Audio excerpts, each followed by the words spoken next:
जय श्री कृष्णा मित्रों, मैं प्रियंका स्वागत करती हूँ आपका जीवन और आध्यात्म में। मित्रों, अगर साखी आप लोगों को पसंद आ रही है तो आपको अब की बार कौन सी साखी चाहिए ज़रूर बताइएगा। आज की साखी है दाने दाने पर लिखा है खाने वाले का नाम। ऐसी ही एक और घटना उदाहरण देते हुए गुरु महाराज जी हमें समझाते हैं कि एक गांव में एक वैद्य जी रहते थे। वैद्य जी वहाँ के बहुत जाने माने थे, जिनसे बहुत दूर दूर के लोग अपना इलाज करवाने के लिए आया करते थे। एक दिन गुरु नानक देव जी भाई बाला और भाई मर्दाना को साथ लेकर वहाँ पहुँचे। फिर आराम करने के लिए वहाँ पास में एक पेड़ के नीचे बैठ गए और सत्संग करने लगे। बाबा जी बोले, यहाँ पर सब कुछ तय है। कौन कब हंसेगा और कौन कब रोएगा, खुशी की घड़ियाँ कब आएंगी और दुख कब खत्म होंगे, कौन कब जन्म लेगा, उसके मरने की घड़ी कब होगी। हर एक दाने के ऊपर उसके खाने वाले का नाम लिखा हुआ होता है।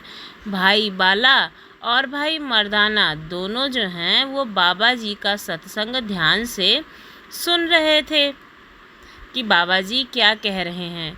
भाई बाला बहुत शांत स्वभाव के थे, परंतु जो भाई मर्दाना जी थे उनके हर उपदेश की गहराई से जानकारी लेना चाहते थे। मतलब जो बाबा जी बोलते थे उसकी, उस हर एक शब्द की, हर एक उपदेश जो था उसको गहराई से वे जानना चाहते थे।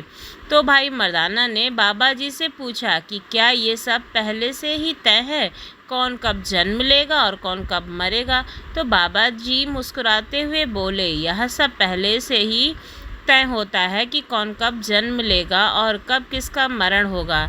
तो जो भाई मर्दाना जी थे, यानी कि जो मर्दाना साहब थे, उन्होंने बाबा जी से फिर से प्रश्न किया, क्योंकि उनमें हमेशा बातों के लिए सवाल उमड़ते थे, जिससे वे सब कुछ जानना चाहते थे कि आखिर किसी भी बात की क्या है। बाबा जी मुस्कुराते हुए बोले, मर्दाना, इस खेत के हर दाने पर लिखा है खाने वाले का नाम। तो भाई मर्दाना बोले, मेरे हाथ में इसी खेत के एक मक्के का दाना है।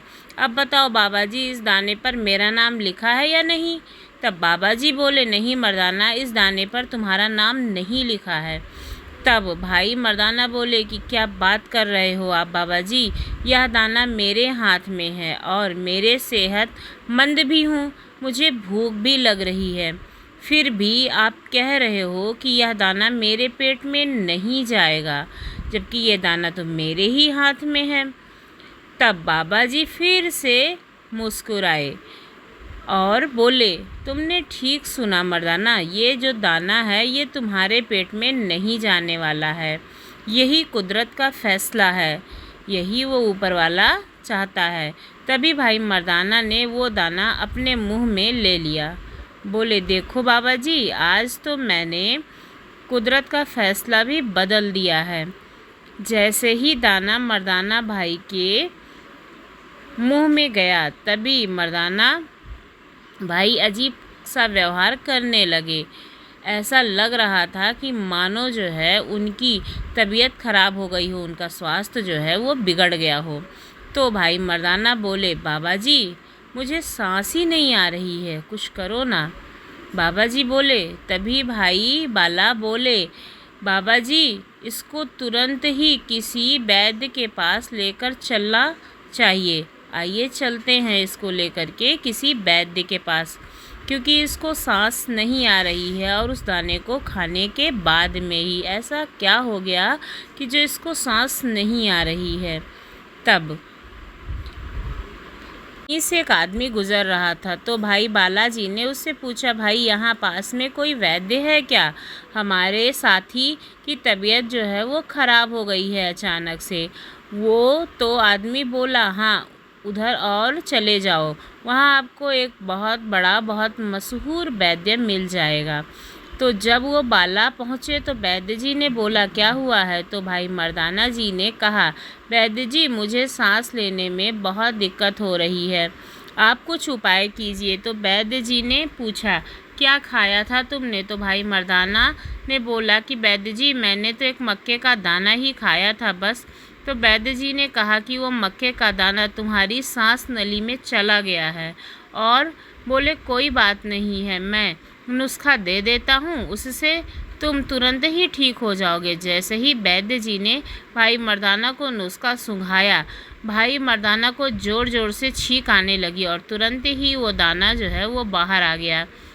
वहीं घूम रही मुर्गी ने उसे तुरंत खा लिया और भाई मर्दाना एकदम से ठीक हो गए और बोले, बाबा जी मुझे माफ़ करना, मैंने आपकी बात पर शक किया था। मुझे अब सब समझ में आ गया है कि दाने दाने पर लिखा होता है खाने वाले का नाम। निष्कर्ष क्या है, आइए जानते हैं इस साखी का।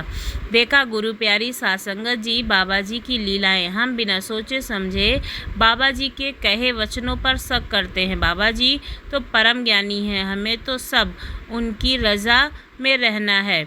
जैसे बाबा जी बोले हमें तो उसकी बात किसी दे के माननी है और भजन सिमरन करते रहना है, क्योंकि गुरु प्यारी साध संगत जी की बातें हमेशा सच होती हैं और वो हमें परमार्थ तक ले जाती हैं। तो आपको आज की साखी कैसी लगी ज़रूर बताइएगा। अगर अच्छी लगी हो तो हमारे चैनल को सब्सक्राइब करना ना भूलिएगा। आपका बहुत बहुत धन्यवाद।